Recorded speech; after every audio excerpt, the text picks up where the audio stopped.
I am delighted tonight to introduce our speaker who, to my great joy, we talked about, I don't know, it's been a while, a couple of months, and he's from Chicago. And he said, I'd really like to do a commencement. And I said, well, I'd love to have you do it, but you got to come in from Chicago, and I don't know that we have a budget to pay your transportation. He said, I don't care. And so he is here because he wants to be here. He is a terrific story. He graduated in 1988. He spent more than 25 years in the post-production business. His experience started with his first internship remember internships? I think at least the BMA and DMA people have heard my lecture about internships, haven't they? You can tell who they are because they're really bored. After graduation, he went to the internship, and throughout his career has been a successful post-production professional in Chicago. We invited him here today to share some of his ideas, and I think they will have a lot of, what shall we say, similarity to the things you've heard from me before. Please give a warm round of applause to Tom Tomczyk.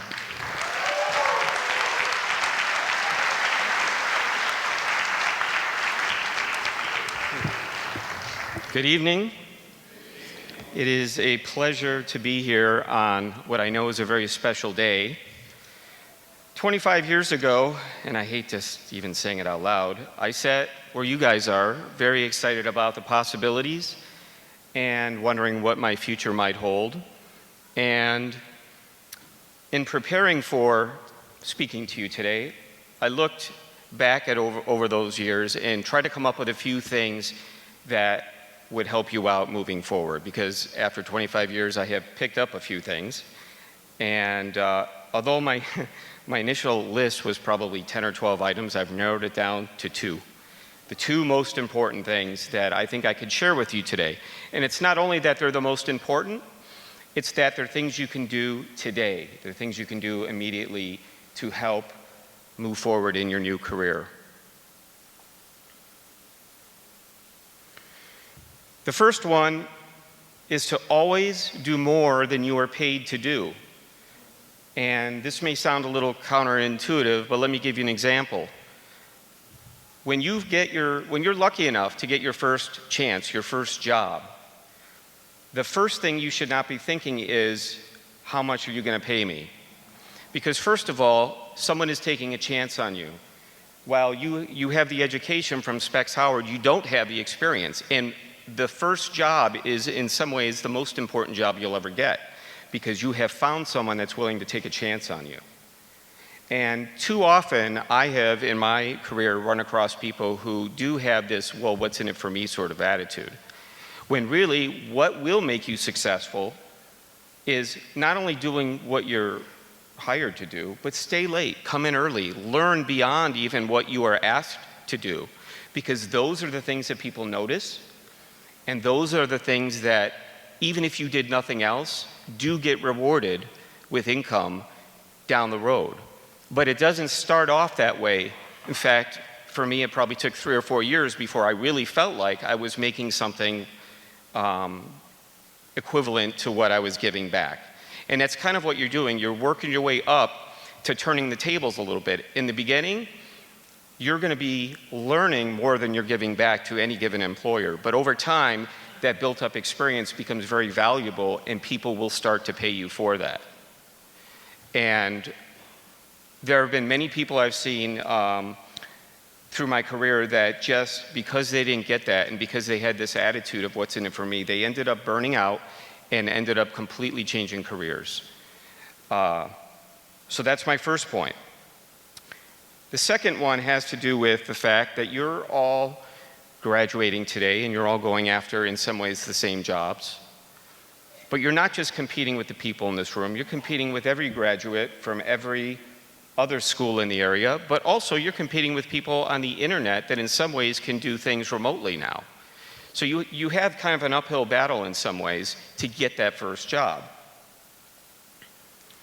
And so what you need to do is be different in some way, be unique, stand out from the crowd. And don't just, if you're applying for a job, don't just send in a resume and think that's good enough, a resume and a cover letter, because that's what everybody does. What you want to do is something that not everybody does.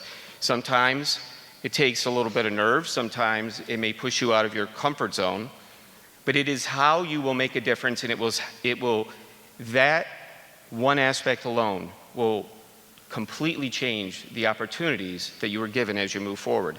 And I want to give you an example from my own life. After my third year in my job that I got right out of specs, which was at GTN, which today has been renamed, what is it? Ringside Creative. I had the opportunity to interview for a job in Chicago. I'd always wanted to move to Chicago. I was very lucky to even have the opportunity, because what they were looking for was an editor, but the editor that they were flying out mentioned that I might be interested in well, so I kind of got tagged on to the whole process. Well, when I got there, the editor went in first, and he had what was almost an hour-long interview, which I took to be really positive. I got my chance, I went in, I was in and out in less than 10 minutes. And I was pretty bummed out. I felt like it went well, but I felt like I did most of the talking in the room. I asked most of the questions, and honestly, they just didn't seem all that interested. So I was pretty bummed out, and on the flight back to Chicago, I was really trying, flight back to Detroit, I was really trying to think about, I kept replaying in my head what happened in the interview, like what could I have done different? And the only thing I kind of latched onto was at one point they asked about a particular piece of gear that I claimed I was really good at. And they seemed to have some doubt, and I wasn't really sure why they had doubt, but it kind of seemed like they didn't believe me or thought I was maybe overinflating my abilities.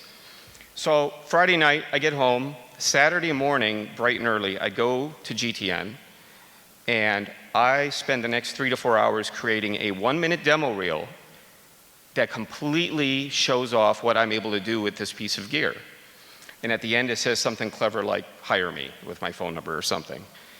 And I rushed, I put it on a VHS tape, because that's what people did back then, and FedExed it to overnight to show up at 8 a.m. on Monday. Now, remember, they just saw me the end of day Friday.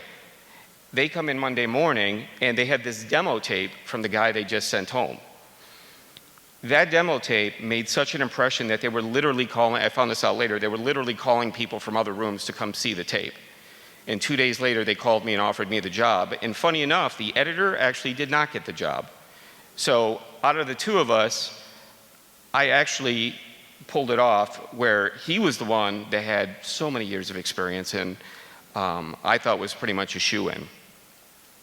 But I'm convinced that had I not gone above and beyond, had I not done something uniquely different, I would have never got that job. Because at the time I had experience, but I didn't have that much experience. But that interest and that follow-through to get that job convinced them that I would be a good employee for that company. And so I was hired there, started out at an entry-level position, even though I probably could have started higher up, but I basically took what they would give me. And over the years, over the 12 years I was there, I went from night assistant editor, which is not a great position, then night editor, which is great because I'm editing, but now it's, till 2 a.m. Finally to daytime editor, which seemed like a promotion, even though it was really all the same, except I was now in sync with the rest of society.